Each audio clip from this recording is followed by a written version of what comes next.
The billionaire laughed, swirling his glass of red wine under the golden chandelier. "I don't dine with employees," he said, loud enough for the entire restaurant to hear. But what he didn't know was that the woman he just insulted didn't work for him. She was about to control his entire future. And within the next 72 hours, his empire would begin to crumble. The restaurant was the kind of place where reservations required 3 months' notice and a last name that mattered. Floor-to-ceiling windows overlooked Central Park. Crystal chandeliers caught the afternoon sun.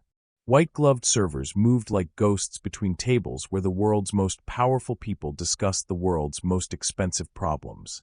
Richard Armitage sat at table 12, the best seat in the house, checking his Patek Philippe watch for the 3rd time in 5 minutes.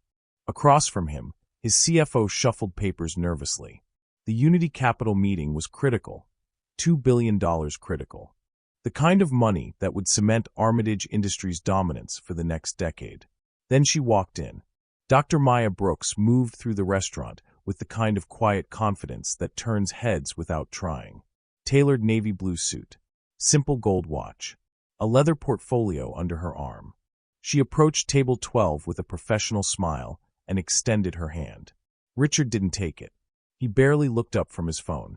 "The kitchen entrance is around back," he said, his tone flat and dismissive. "If you're here for the staff meeting, you're early."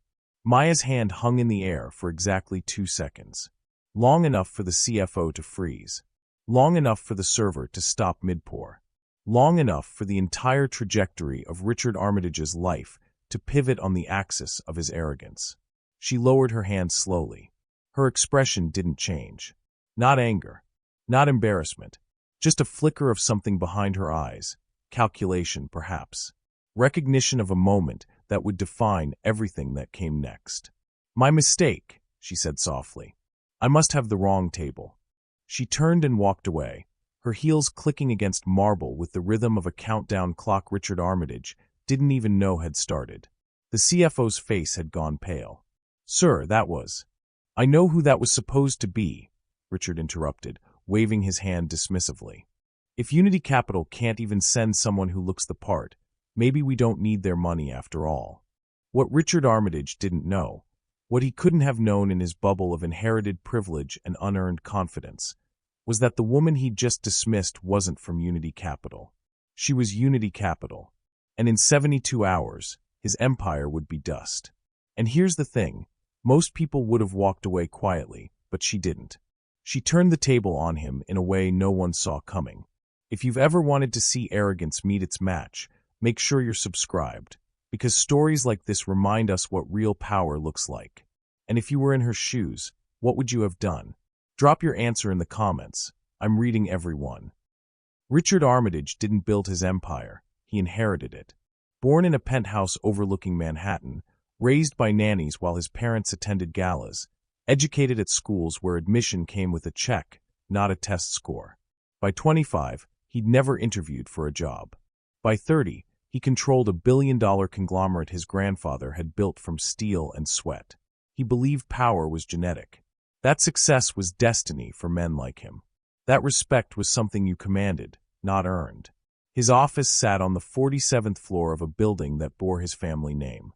Marble floors, mahogany desks, original Rothkos on the walls. Every morning, his assistant brought him coffee in a cup worth more than most people's monthly rent. Every evening, he left in a car that cost more than most people's annual salary. Richard had never struggled, never failed, never been told no by anyone who mattered. 3,000 miles of perspective separated his world from Maya Brooks.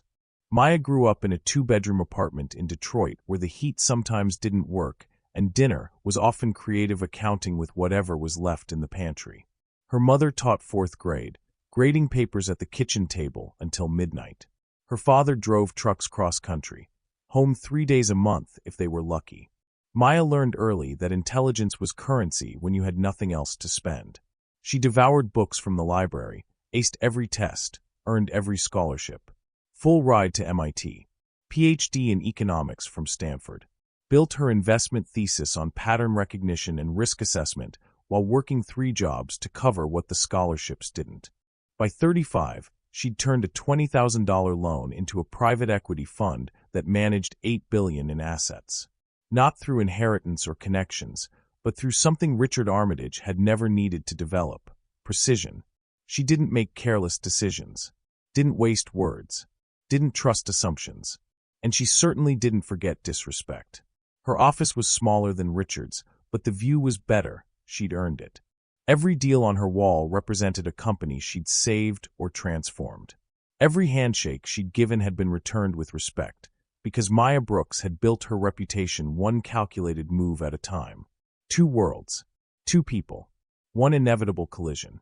Because Maya Brooks wasn't just any investor considering Richard's company. She was the lead decision-maker for Unity Capital's largest institutional fund. The $2 billion Richard assumed was already his?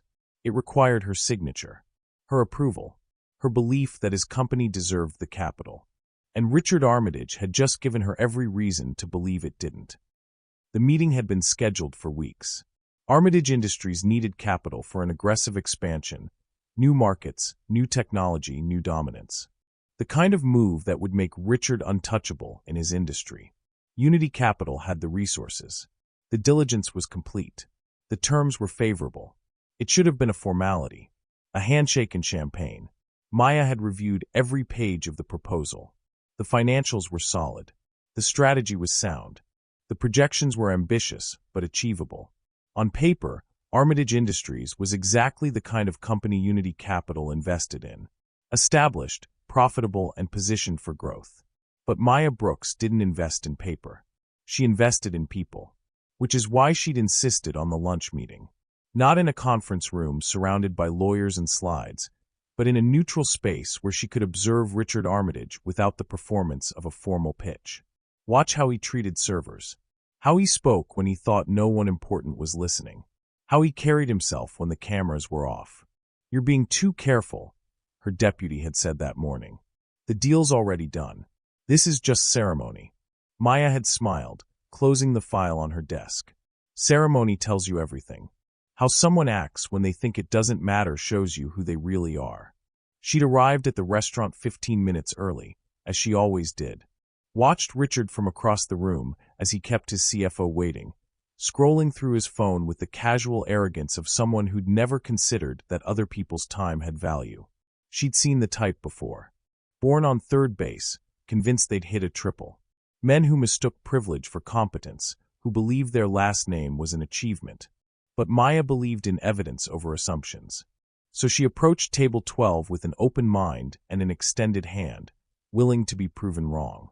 What she didn't know, what she couldn't have anticipated even with all her pattern recognition and risk assessment, was that one man's arrogance could be so absolute that he wouldn't even recognize the person holding his future. "The kitchen entrance is around back." Those 7 words changed everything. Not because they were cruel, though they were. Not because they were dismissive, though they certainly were that too.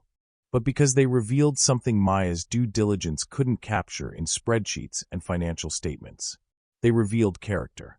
And character, Maya had learned long ago, was the only metric that mattered. You could fix a bad strategy. You couldn't fix a bad leader. As she walked away from table 12, her mind was already calculating. Not revenge. That was emotional and inefficient. She was calculating risk. And Richard Armitage had just become the riskiest investment Unity Capital could make. Because a man who couldn't recognize power when it stood in front of him, a man who made assumptions based on appearance rather than information, a man who treated people as disposable, that man would eventually destroy everything he touched. It was only a matter of time. Maya Brooks had just decided that Unity Capital's $2 billion wouldn't be anywhere near the blast radius when it happened. The words hung in the air like poison. "I don't dine with employees." Richard said it casually, the way someone might comment on the weather. He didn't even look up from his phone as he waved Maya away with the flick of his wrist. A gesture he'd probably used 1,000 times on 1,000 people he considered beneath him. But this time, the gesture would cost him everything. Maya stood perfectly still. Not frozen, but controlled. There's a difference. Frozen means shock, means vulnerability, means the wound has landed. Controlled means choice. Means power held in reserve. means the next move is calculated, not reactive. The CFO's pen stopped mid-signature. His eyes darted between Richard and Maya, recognition dawning on his face like a sunrise he desperately wanted to stop. He opened his mouth, but no sound came out. What do you say when you watch your boss detonate his own career and doesn't even realize he's holding the grenade? A server who'd been approaching the table pivoted so sharply he nearly dropped his tray. Even the sommelier, 20 feet away, seemed to sense the shift in atmospheric pressure, the way animals know an earthquake is coming before the ground starts to shake. But Richard noticed none of it. He was scrolling through emails, already bored with the interruption, already dismissing the moment as irrelevant. Maya tilted her head slightly, studying him the way a scientist might observe a specimen. Here was a man so insulated by privilege that he couldn't recognize danger, so convinced of his own importance that he'd stopped paying attention to the world around him, so accustomed to being right that he'd forgotten to check if he was wrong. She could have corrected him, could have said, "Actually, I'm Dr. Maya Brooks from Unity Capital, and I'm here to discuss your $2 billion funding request." Could have watched his face drain of color, watched him scramble to apologize, watched him try to salvage what he'd just destroyed. But Maya Brooks hadn't built an $8 billion fund by acting on emotion. She'd built it by trusting her instincts. And every instinct she'd honed over 15 years of evaluating leaders, assessing risk, and predicting failure was screaming the same thing. This man will destroy your investment. Maybe not today. Maybe not next quarter. But eventually, inevitably, his arrogance will make a decision that costs more than money can fix. Better to know now than 3 years and $2 billion from now. "My mistake," she said, her voice steady, polite, giving him nothing. No anger to dismiss. No emotion to weaponize. Just professional courtesy wrapped around a decision that was already made. She turned and walked toward the exit, each step measured, unhurried. She didn't storm out. That would suggest he'd affected her. She didn't slam anything. That would suggest loss of control. She simply left, the way you leave a restaurant when the reservation is wrong, when the table isn't ready, when the establishment isn't what you expected. Behind her, the CFO finally found his voice. "Sir," he hissed, leaning across the table. "Sir, that was—" "I know who that was supposed to be," Richard interrupted, setting his phone down with deliberate calm. "Some associate from Unity Capital who can't even handle a simple meeting. If they're sending junior staff to a $2 billion negotiation, what does that say about their commitment?" The CFO's face had gone from pale to gray. That wasn't junior staff. That was Dr. Maya Brooks. She is Unity Capital. She's the managing director of their institutional fund. She's the only signature that matters. For the first time in the conversation, Richard's expression flickered. Not panic, not yet. Just the faintest crack in his certainty, like ice beginning to splinter under weight it wasn't designed to hold. "She's black," he said finally, as if that explained his confusion, as if that justified his assumption, as if that made his mistake somehow reasonable. The CFO closed his eyes. When he opened them, he was already calculating his exit strategy. Because he'd worked in finance long enough to know, this wasn't a mistake you recovered from. This was the kind of mistake that becomes a cautionary tale. "She's the most powerful investor in our sector," the CFO said quietly. "And you just called her staff." Richard's jaw tightened. Pride warred with realization. "Then she'll understand it was a misunderstanding. We'll reschedule. I'll apologize. These things happen." But even as he said it, some part of him knew, the part that had survived 3 recessions and 4 board rebellions through sheer instinct, that apologies don't work on people you fundamentally disrespected. You can't unring that bell. You can't take back the moment when you revealed who you really are. And Maya Brooks had seen exactly who Richard Armitage was. Maya didn't look back. She walked through the restaurant with the same measured composure she'd entered with, nodding politely to the maitre d', stepping into the revolving door without breaking stride. Outside, the October afternoon was unseasonably warm. Manhattan stretched in every direction, glass and steel and ambition stacked 50 stories high. Her driver was waiting at the curb, exactly where he was supposed to be.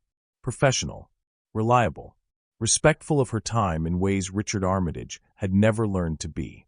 "Back to the office, Dr. Brooks?" he asked as he opened the door. "Yes," she said simply, sliding into the back seat. Her face betrayed nothing.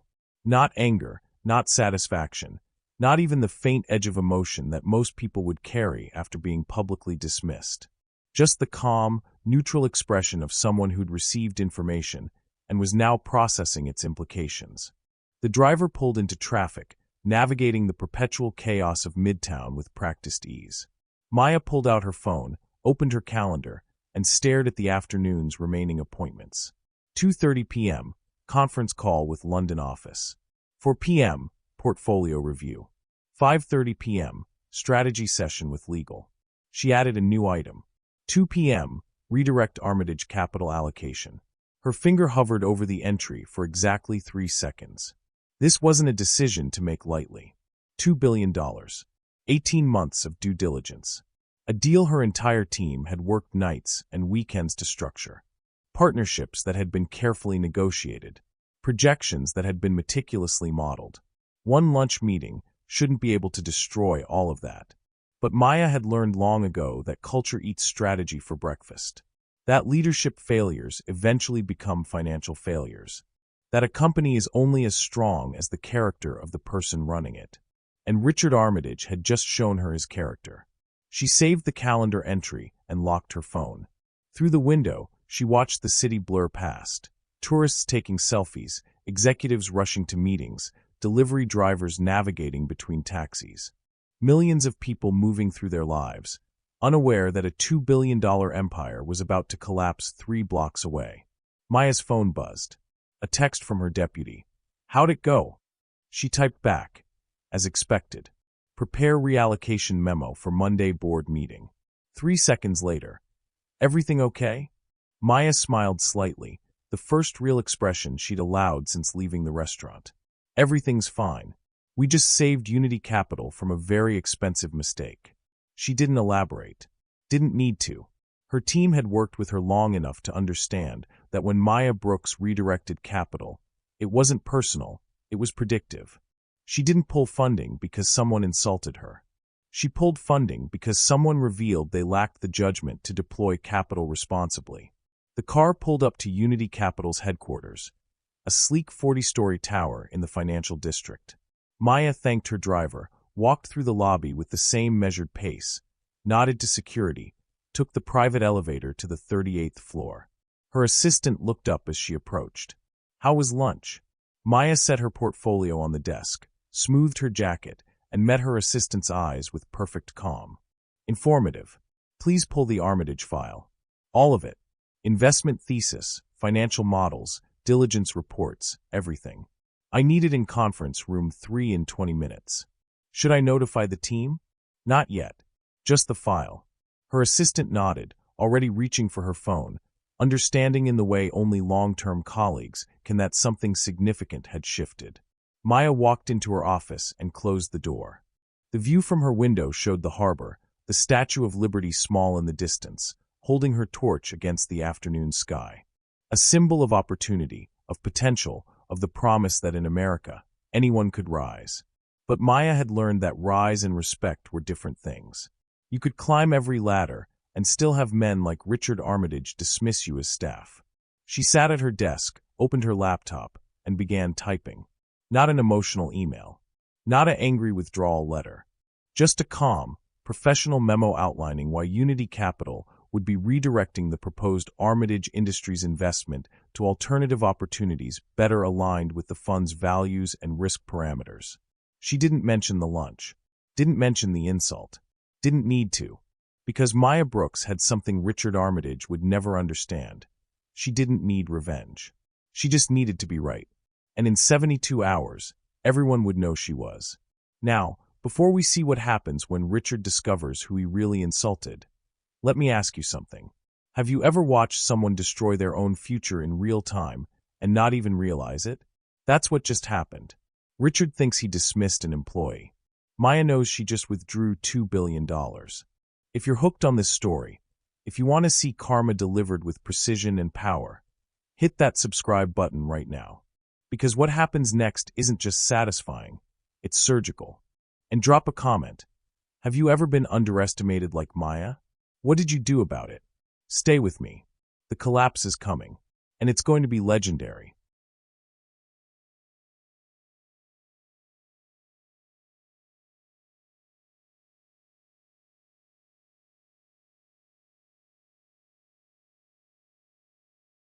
The conference room was empty when Maya entered, exactly as she'd requested. Floor-to-ceiling windows overlooked the harbor. A polished table that could seat 20 stretched before her. She preferred working alone when decisions mattered. No groupthink, no politics, just data and judgment. Her assistant arrived moments later with 3 bound folders, each thick enough to require both hands. "The complete Armitage file," she said, setting them down carefully. 18 months of diligence. "Should I stay?" "No," Maya said softly. "But cancel my 4 o'clock. This might take longer than I thought." The door clicked shut, leaving Maya alone with $2 billion worth of decisions. She opened the first folder. Financial statements dating back 7 years. Revenue growth looked impressive on the surface. Compound annual growth rate of 12%. Margins expanding, debt manageable. The kind of numbers that made investment committees salivate. But Maya had learned to read between the lines. She flipped to the leadership assessment section. Interviews with board members, executives, mid-level managers. Glowing reviews from the top. Vague, careful responses from the middle. And then, buried on page 47, a note from the HR director who'd left the company 6 months ago. Turnover in departments reporting directly to CEO has averaged 42% annually over the past 3 years. Exit interviews cite cultural misalignment and leadership style concerns. High performers are leaving fastest. Maya circled the passage with her pen. She moved to the second folder, market analysis, competitive positioning, growth strategy. Armitage Industries wanted Unity Capital's $2 billion to expand into emerging markets, acquire smaller competitors, dominate their sector. Aggressive but achievable. The kind of plan that looked brilliant in PowerPoint. Except, Maya pulled out her phone and opened her private notes app, the one where she tracked patterns most analysts missed. She typed, "Leaders who can't retain talent can't execute expansion. Culture problems become execution problems. Execution problems become financial problems." She'd seen it before. Brilliant strategies destroyed by leaders who treated people as disposable. Companies that grew fast and collapsed faster because nobody good wanted to stay. Empires built on numbers that ignored the human cost until the humans stopped showing up. The third folder contained legal diligence, contracts, litigation history, regulatory compliance. Clean mostly. A few settled employment disputes, NDAs in place. Nothing alarming on the surface. But Maya noticed what wasn't there. Internal complaints, HR investigations, discrimination claims. The absence of paper didn't mean absence of problems. It meant someone was very good at making problems disappear before they became documentation. She closed the folders and walked to the window. Somewhere in Manhattan, Richard Armitage was probably still at that restaurant, dismissing her absence as inconsequential, convincing himself the deal was still alive, assuming that money and momentum would override whatever minor social misstep he'd committed. He had no idea. Maya pulled out her phone and dialed. 2 rings. "Dr. Brooks," came the voice of David Chun, Unity Capital's general counsel. "I wasn't expecting to hear from you this afternoon. I need a formal withdrawal drafted," Maya said calmly. "The Armitage Industries investment. Full redirect to alternative opportunities. I want it clean, professional, and ready for board approval Monday morning." Silence on the other end. Then, "Maya, we're 3 weeks from closing. The diligence is complete. The terms are locked. The board already approved the allocation. Then we'll unapprove it. The board gave me discretion on final execution. I'm exercising it. Can I ask why?" Maya paused, choosing her words carefully. The diligence missed something critical. A fundamental leadership failure that creates unacceptable long-term risk. "We can add provisions. Adjust the terms. Protect our downside." "David," Maya said quietly, "you can't contract around character. Either someone respects the people they work with, or they don't. Either they have judgment, or they don't. We just spent 18 months analyzing spreadsheets when we should have been analyzing the man at the top. That's on me. I'm correcting it now." Another pause. This is going to be ugly. Armitage will fight. His lawyers will claim breach, demand explanations. The press will speculate. Let them, Maya said. We're not breaching anything. The investment agreement hasn't been executed. We have every right to withdraw before final closing. And as for explanations, we'll cite what's actually true, cultural misalignment and risk assessment concerns. Cultural misalignment, David repeated slowly. That's specific. It's accurate. Draft the memo. I'll sign it tomorrow. She ended the call and stood at the window for a long moment, watching the city move below her. Thousands of deals being made, broken, renegotiated every second. Fortunes built and destroyed in the time it takes to make a phone call. Richard Armitage thought power was about boardrooms and balance sheets, about last names and legacy, about commanding respect through title and wealth. But Maya Brooks understood something he never would. Real power was invisible until you used it. It didn't announce itself, didn't demand recognition, just moved quietly, decisively, reshaping the world while loud men assumed they were still in control. She picked up her phone one more time and called her deputy. The Armitage deal is dead, she said simply. I need you to identify 3 alternative investments for the redirected capital. Focus on companies with strong leadership cultures and diverse executive teams. I want options by Monday morning. Understood. Should I notify the Armitage team? Not yet. Let's let them enjoy their weekend. Because in 60 hours, Richard Armitage's world would implode. And he still had no idea she was the one holding the detonator. Monday morning arrived with the brutality of all reckonings. Richard Armitage walked into his office at 7:30 a.m., as he did every Monday, expecting the week to unfold according to plan. The Unity Capital deal would close Wednesday. The press release was drafted. The board meeting was scheduled. Champagne was on ice. His assistant met him at the door, her face pale. Sir, you need to see this. She handed him her tablet. Email timestamp, 6:47 a.m. Subject, proposed investment in Armitage Industries. Dear Mr. Armitage, after careful consideration and continued evaluation, Unity Capital has decided to redirect the proposed investment allocation to alternative opportunities more closely aligned with our institutional values and risk parameters. While we appreciate the time your team invested in our diligence process, we do not believe this partnership serves the long-term strategic interests of our fund or our limited partners. All confidentiality obligations remain in effect. We wish you success in securing alternative financing. Sincerely, Dr. Maya Brooks, Managing Director, Institutional Investments Unity Capital Partners. Richard read it twice, then a third time. The words didn't change. This is a joke, he said flatly. Some kind of negotiating tactic. They want better terms. His CFO appeared in the doorway, phone in hand. It's not a tactic. I just spoke with their counsel. The withdrawal is formal. Board approved. Final. Final. Richard's voice rose. We had a deal. 18 months of work. They can't just walk away. They can actually. The investment agreement hasn't been executed yet. We're still in the commitment phase. Legally, they have every right to withdraw. Richard's hands clenched around the tablet. Get her on the phone. Now. This is some kind of misunderstanding from Friday. I'll explain what happened, apologize if necessary, and we'll move forward. The CFO's expression was grim. Sir, I don't think an apology is going to. Get her on the phone. 20 minutes later, Richard sat in his office, alone, listening to the phone ring. Once, twice, 3 times. Then voicemail.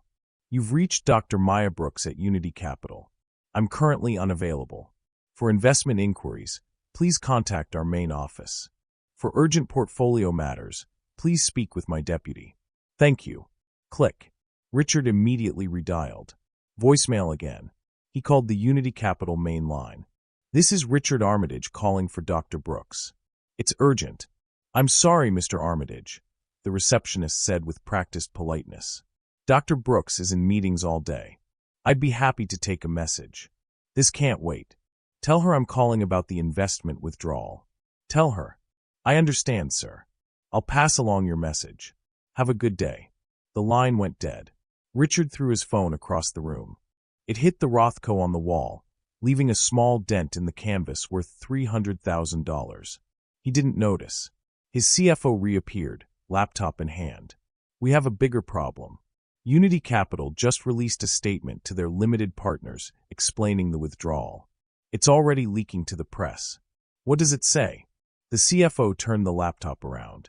Bloomberg Terminal, live feed. "Breaking. Unity Capital withdraws $2 billion commitment to Armitage Industries, cites cultural misalignment." In a rare last-minute reversal, Unity Capital Partners has withdrawn a previously announced $2 billion investment commitment to Armitage Industries, citing concerns about cultural misalignment and leadership risk assessment. The withdrawal, approved unanimously by Unity Capital's investment committee, marks one of the largest late-stage deal cancellations in recent private equity history. Richard's face drained of color. Cultural misalignment? What the hell does that mean? But he knew. Somewhere in the part of his brain not consumed by panic and pride, he knew exactly what it meant. He just didn't want to admit that 7 words spoken in arrogance on Friday afternoon had cost him $2 billion on Monday morning. His phone, the one still on his desk, began ringing. Then buzzing with texts. Then ringing again. Board members, investors, journalists, all asking the same question. What happened? By 10 a.m., Armitage Industries stock had dropped 12%. By noon, 2 major investors had requested emergency meetings to reassess their positions. By 2 p.m., 3 executives had called the CFO privately, asking if they should start updating their resumes. By 4 p.m., the board had called an emergency session for Wednesday morning, and Richard Armitage sat alone in his office, staring at the city he'd always believed belonged to him, finally understanding that power doesn't care about your last name, your legacy, or your assumptions. Power belongs to the people who know how to use it, and he'd just dismissed the most powerful person in the room like she was nobody. The unraveling happened faster than anyone predicted. Tuesday morning, the Wall Street Journal ran a front-page story. Culture questions cloud Armitage Industries after Unity Capital exit. The article didn't explicitly name Richard's behavior. Maya had been too strategic for that, but it didn't need to. The piece interviewed former Armitage employees, all speaking on background, all telling the same story of a toxic culture, high turnover among diverse talent, and a CEO who valued loyalty over competence. "People don't leave companies," one former executive was quoted as saying. "They leave leaders who make them feel invisible." By Wednesday, the board meeting Richard had expected to be a celebration became an interrogation. "Walk us through what happened Friday," the board chair demanded. 7 faces around the conference table, all carefully neutral, all silently calculating their exit strategies. Richard recounted the meeting, or tried to. He edited, minimized, reframed his assumption as an honest mistake rather than a revelation of character. "I thought she was from catering," he explained. "The restaurant was expecting several deliveries. It was a simple misunderstanding." "Did you apologize?" another board member asked. "I tried. She won't take my calls." "So you insulted Unity Capital's managing director, the single person whose approval we needed, and then didn't immediately correct the mistake." Richard's jaw tightened. "I didn't realize who she was until she'd already left." "That's the problem, Richard." The board chair leaned forward. "You didn't realize.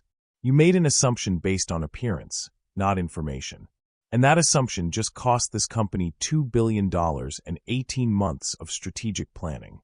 "We'll find alternative financing," Richard said, trying to project the confidence that had always worked before. "Unity wasn't our only option." The CFO, sitting to Richard's right, cleared his throat uncomfortably. "Actually, sir, we have a problem there too.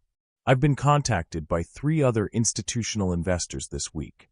All of them are reevaluating their investment theses regarding Armitage Industries. Word spreads fast in this sector." "What are you saying?" "I'm saying Unity Capital isn't just any fund. Maya Brooks isn't just any investor. She's one of the most respected voices in private equity. When she walks away from a deal citing cultural concerns, people pay attention. They assume she knows something they don't. Silence around the table. The kind of silence that precedes executions. So what do you recommend?" Richard asked, hating the defensive edge in his voice. "Damage control," the board chair said bluntly. Public accountability. You need to make a statement acknowledging the incident, taking responsibility, outlining concrete steps to address cultural issues. You want me to apologize publicly for a private misunderstanding? I want you to save this company. Right now, Maya Brooks looks like she dodged a bullet, and we look like the bullet. That perception will destroy us faster than any funding gap. Richard stood abruptly. This is absurd. We're going to let one oversensitive investor derail an entire company because of a momentary confusion. The room went silent. Even Richard heard how it sounded. Oversensitive. As if Maya Brooks had overreacted rather than accurately assessed risk. As if her decision to protect $2 billion from a leader who couldn't recognize talent was somehow emotional rather than strategic. The board chair stood as well. Richard, the board will be voting Thursday morning on a motion of no confidence. I suggest you spend tonight deciding whether you want to resign with a severance package or be removed without one. You can't be serious. Unity Capital made us look toxic. You made Unity Capital walk away. The math isn't complicated. By Thursday, the news broke. Armitage steps down amid leadership crisis. The press release was brief, professional, and devastating. Richard would remain as a consultant through the transition. His replacement would be announced within 30 days. The company was committed to a full cultural review and leadership development program. Richard's phone exploded with messages. Supporters calling it a witch hunt. Critics calling it overdue. Journalists wanting exclusive interviews. Former colleagues suddenly unavailable. He sat in his emptying office. Assistants already boxing up files, IT already restricting his access, and pulled up Maya Brooks' LinkedIn profile. The photo showed her at a conference, mid-speech, confident and composed. Her bio listed degrees, deals, board positions, awards. No mention of Friday's lunch. No statement gloating about his downfall. Just the quiet continuation of a career built on competence rather than inheritance. Richard clicked to her recent posts. The latest one, shared that morning. In 15 years of investing, I've learned that culture isn't what you say in press releases. It's what you do when nobody important is watching. The best predictor of a company's future isn't its strategy deck. It's how its leaders treat people they don't think matter. #leadership, #investment thesis. 12,000 likes. 4,000 shares. Hundreds of comments praising her wisdom. Not one word about Armitage Industries. She didn't need to mention it. Everyone knew. Richard closed his laptop and looked around his office one last time. The Rothko with the phone-shaped dent. The mahogany desk his grandfather had commissioned. The view of Manhattan that had always made him feel like he owned the world. He'd spent his entire life believing power was about what you owned, who you knew, what your name could command. Maya Brooks had just taught him a lesson his privilege had prevented him from learning earlier. Power isn't what you have. It's what people choose to give you. And respect, once lost, can cost you everything you thought you owned. 3 months later, Maya Brooks stood on a stage in San Francisco addressing 2,000 investors at the annual Private Equity Summit. The ballroom was silent except for her voice, calm and measured, carrying the weight of experience. "We talk a lot about due diligence in this industry," she said, advancing to the next slide, a simple graph showing correlation between leadership culture and long-term returns. "We analyze balance sheets, stress test projections, model every possible market scenario. We're excellent at evaluating businesses, but we often fail at evaluating the people running them." She paused, letting the statement settle. A few months ago, Unity Capital withdrew from a major investment at the 11th hour. It made headlines, cost us 18 months of work, disappointed our team, and it was absolutely the right decision. Murmurs rippled through the audience. Everyone knew she was talking about Armitage Industries, though she still hadn't named them publicly. The story had become legend in private equity circles, whispered in conference rooms, analyzed in business school case studies, debated over expensive dinners. We withdrew because our diligence process, as thorough as it was, missed the most important metric, character. We can't quantify character in a spreadsheet, can't model it in a Monte Carlo simulation. But character is the variable that determines whether every other number in your model actually matters. She clicked to the next slide. A single sentence filled the screen. How leaders treat people they don't need reveals how they'll treat everyone when pressure arrives. I've learned that leadership isn't what happens in board meetings. It's what happens in hallways, restaurants, elevators. It's how you treat the janitor, the intern, the person you assume has nothing to offer you. Because that person might be someone you desperately need. Or they might just be a human being who deserves basic respect. Either way, your treatment of them tells me everything I need to know about whether I should trust you with capital. Maya stepped away from the podium, wireless mic in hand, walking to the edge of the stage the way she did when the message mattered most. Some people think what happened with that deal was about revenge. It wasn't. It was about risk management. A leader who can't recognize talent standing in front of them will miss opportunities, lose key people, and make expensive mistakes. That's not a moral judgment. That's a prediction. And predictions are what we're paid to get right. She stopped, making eye contact with the front row. The most expensive word in business is assume. The moment you assume you know someone's value based on appearance, background, or title, you've stopped paying attention. And the moment you stop paying attention, you've lost.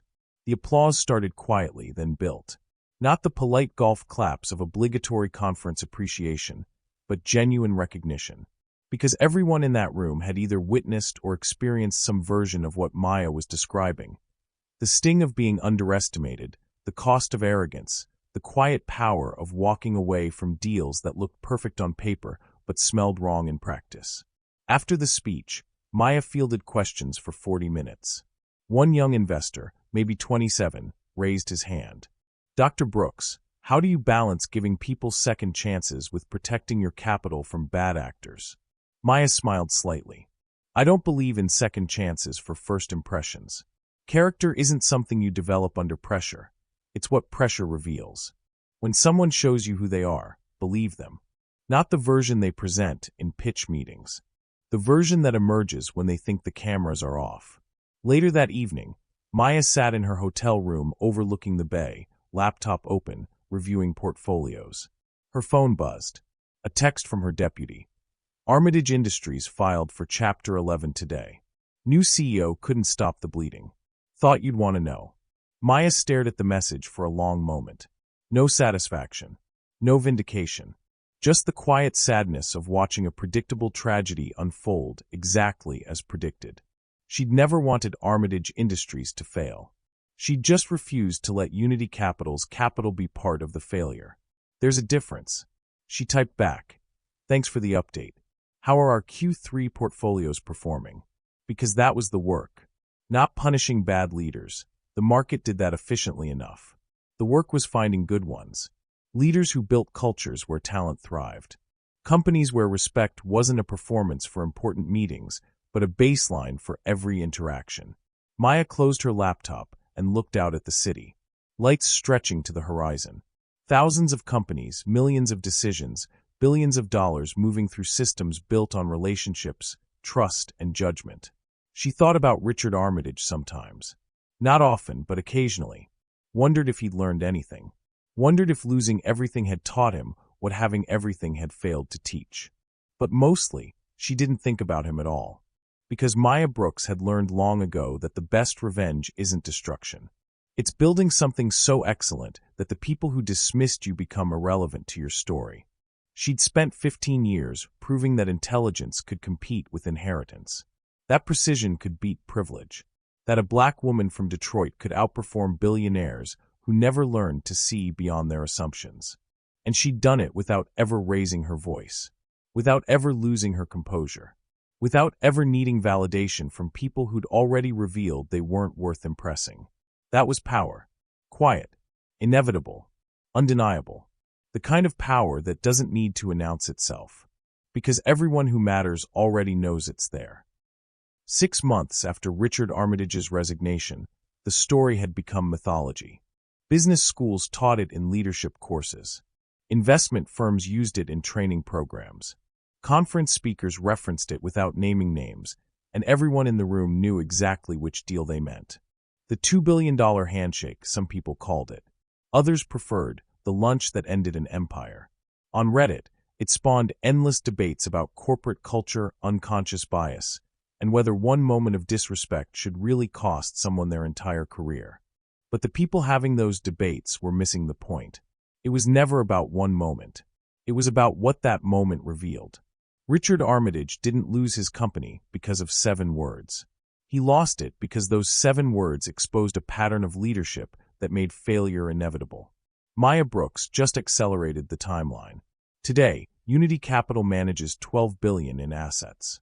Maya Brooks sits on 4 boards, mentors 20 emerging investors, and has deployed capital that created 18,000 jobs. When she speaks, rooms go silent.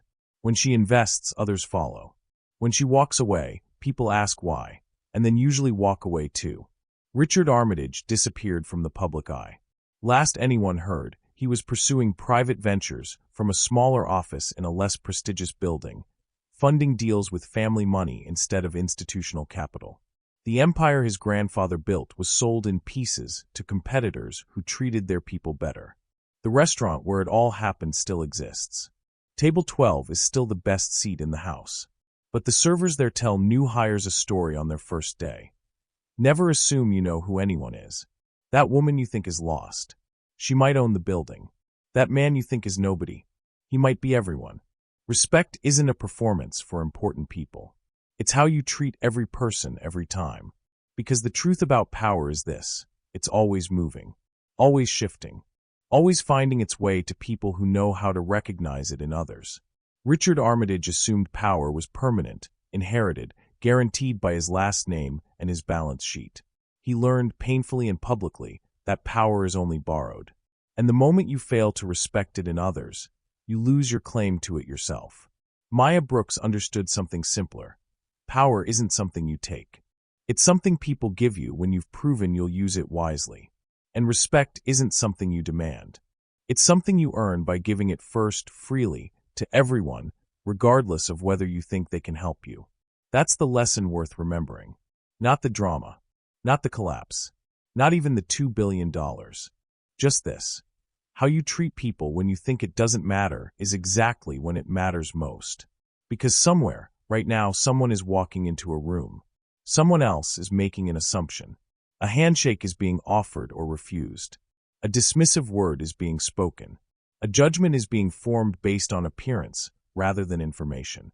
And in that moment, empires are being built or destroyed. Fortunes are being made or lost. Futures are being written or erased. All because someone either recognized power standing in front of them or didn't. So here's the question that should keep you awake tonight. When was the last time you dismissed someone without knowing their story? When did you last assume someone's value based on what they looked like instead of who they were? When did you treat someone like they were nobody, not knowing they might be the person who determines whether your next big opportunity lives or dies? We've all done it. We've all been Richard Armitage in some small way. And we've all been Maya Brooks, underestimated, dismissed, treated as less than we are. The difference is what we do with those moments. If this story made you think twice, made you question your assumptions, made you realize that respect isn't charity but currency, then you understand the lesson. Subscribe, because the next story might be about the handshake you refused, the person you dismissed, the moment you didn't realize would define everything that came after. Drop a comment. Would you have walked away like Maya or stayed to make Richard understand his mistake? Because your answer reveals more about your leadership than any resume ever could. Power shifts. Empires fall. Assumptions cost fortunes. And sometimes, the person you think is nobody turns out to be the only person who mattered. Don't miss the moment when it's your turn to choose.